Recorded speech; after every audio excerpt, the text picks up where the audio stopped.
Anybody ever ask you, I have good news and I have bad news. Which one do you want to hear first? I always say bad news first because I want to finish on a high note.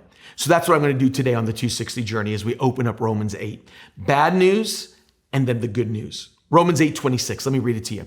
In the same way, the Spirit also helps our weakness, for we do not know how to pray as we should, but the Spirit himself intercedes for us with groanings too deep for words. Here's the bad news Paul just told us. We all don't know how to pray. Think about that. The greatest Christian on the planet said he doesn't even know how to pray right. That's why he said we. He included himself in the list of people who don't know how to pray. Those of us who think we're amazing at prayer, I have bad news for all intercessors and everybody else. You don't know how to pray. None of us do. The bad news is that we all don't know how to do this right, even the good ones at prayer. No one is excluded. Pastor, professor, church mother, older Christian, we don't know how to pray. Don't be offended with me. Be angry with the Apostle Paul. He just told us that. But we have good news today. The good news comes right after the bad news in this verse. We have help, the Holy Spirit. The Spirit himself intercedes for us. That's the good news. How does it happen? How does the help take place? Let me give you one verse added to that from the book of Ephesians.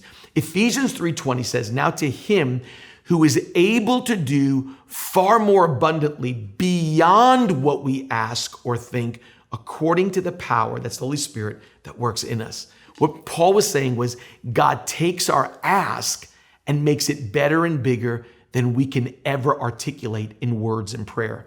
You don't have to be eloquent. You just have to ask, and God will take your ask and make it bigger than what you just said. Paul was saying, say something, say anything, and God will get it right through the Holy Spirit for you because he goes beyond your ask. He takes your ask and goes further. God takes what you say and puts power to it. That takes the pressure off me. You can be saved for 10 minutes and still be powerful at prayer. Why? Because it's not you, it's God. William Cowper's little words were true. Satan trembles when he sees the weakest saint upon their knees. Why? It's true. You don't know how to pray, but it's also true. You have the best help in how to pray. Thomas Keating's words are so powerful. The only way to fail in prayer is to not show up. No one knows how to pray the right way, not even the Apostle Paul. My prayer will always come up short in words, emotion, and power. Or as one man puts it this way, it's not about the one praying, but it's about the one we are praying to.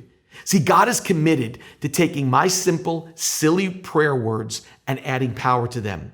It just depends upon whose hands it's in. Think about it. A basketball in my hand is worth about $19. A basketball in KD's or Steph Curry's hands is worth about $75 million. Depends on whose hands it's in. A baseball in my hands is worth about $6. A baseball in Mike Trout's or Aaron Judge's hands is worth about $19 million. It depends on whose hands it's in. A tennis racket is useless in my hands, but if it's in Roger Federer's or Serena's hands, that's a French Open and that's a Wimbledon. It depends on whose hands it's in.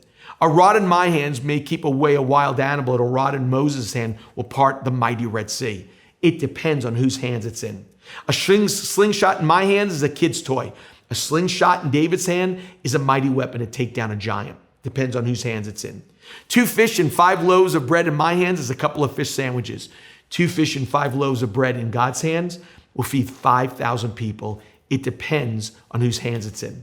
Nails in my hands might produce a little birdhouse. Nails in Jesus' hands will produce salvation for the entire world.